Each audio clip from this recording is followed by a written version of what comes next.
Sejarah Perang Badar, kemenangan agung umat Islam. Perang Badar adalah salah satu peristiwa paling monumental dalam sejarah awal Islam, yang terjadi pada 17 Ramadan tahun kedua Hijriah, sekitar 13 Maret 624 Masehi. Perang ini bukan sekedar pertempuran, melainkan sebuah titik balik yang membedakan antara kebenaran dan kebatilan, sehingga Allah menamainya sebagai Yaum Al-Furqan, Hari Pembeda.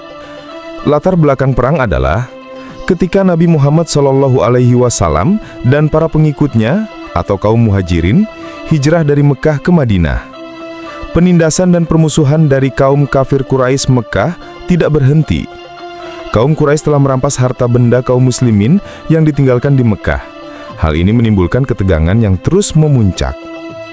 Pemicu langsungnya adalah pada musim dingin tahun 624 Masehi, Nabi Muhammad SAW mendapat kabar bahwa kafilah dagang besar Quraisy yang dipimpin oleh Abu Sufyan bin Harb sedang dalam perjalanan pulang dari Syam, Suriah, menuju Mekah. Kafilah ini membawa harta yang sangat banyak, sebagian didanai dari harta kaum muslimin yang dirampas di Mekah.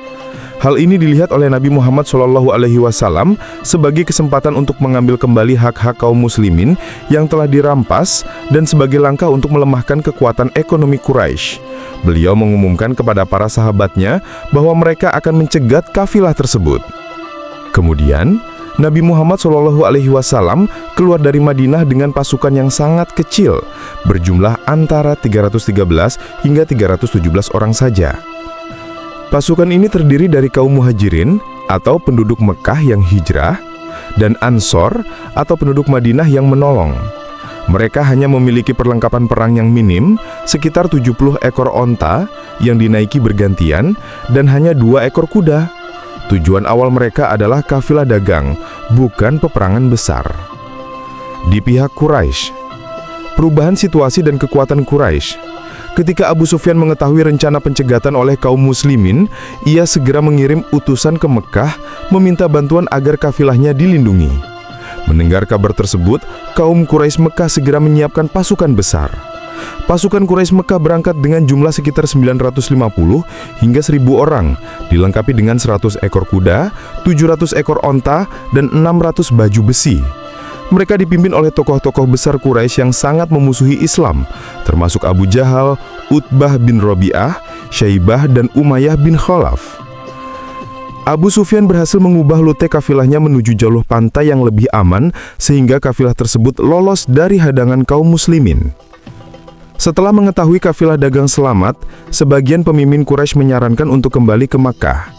Namun Abu Jahal dengan kesombongan dan kebenciannya yang mendalam terhadap Nabi Muhammad berkeras untuk melanjutkan perjalanan menuju Badar, mengadakan pesta besar dan memamerkan kekuatan mereka agar seluruh bangsa Arab gentar.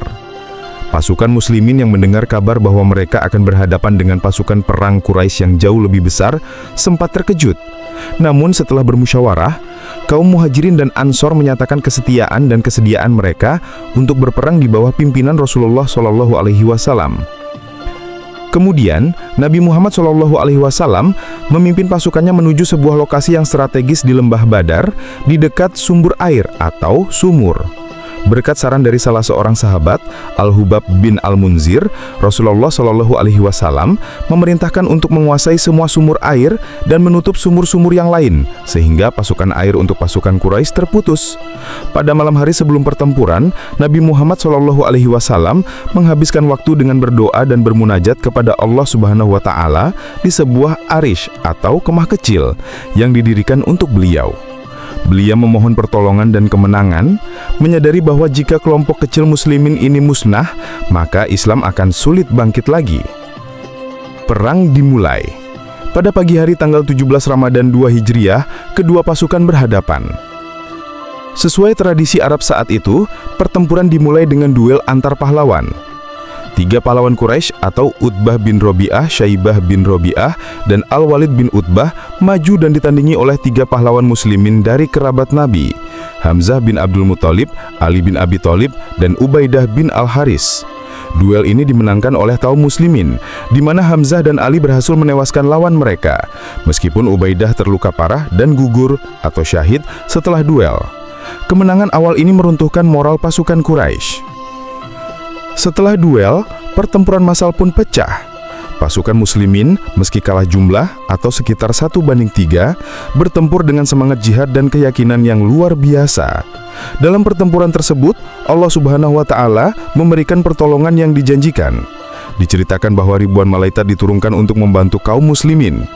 Nabi Muhammad sendiri mengambil segenggam pasir dan melemparkannya ke arah musuh sambil berkata, "Semoga wajah-wajah itu menjadi jelek," yang membuat mata banyak pasukan Quraisy penuh pasir. Salah satu peristiwa kunci adalah terbunuhnya Abu Jahal, pemimpin yang paling sombong dan keras kepala. Ia tewas di tangan dua pemuda Ansor atau Mu'ad bin Amr bin Jamuh dan Muawid bin Afro, dan diselesaikan oleh Abdullah bin Mas'ud. Kematian pemimpin mereka segera melumpuhkan moral pasukan Quraisy.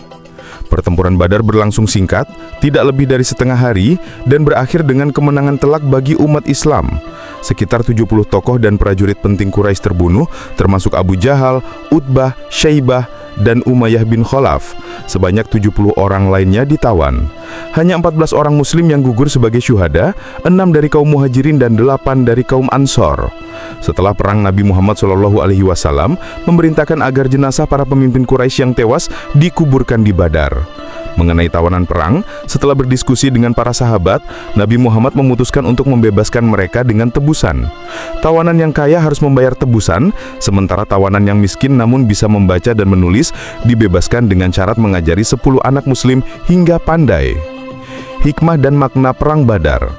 Perang Badar memiliki makna yang sangat besar. Tahun 624 Masehi, pembeda hak dan batil.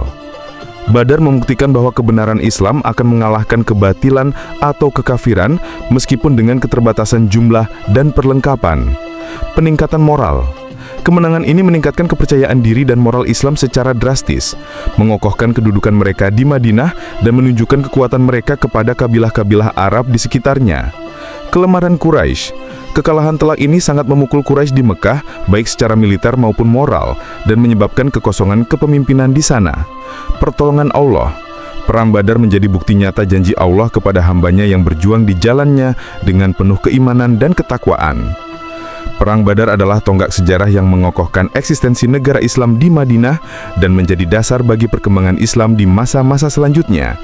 Jika berminat, silakan simak Islamic History Series sebagai bagian dari trajektori Nabi Muhammad SAW sebagai umatnya.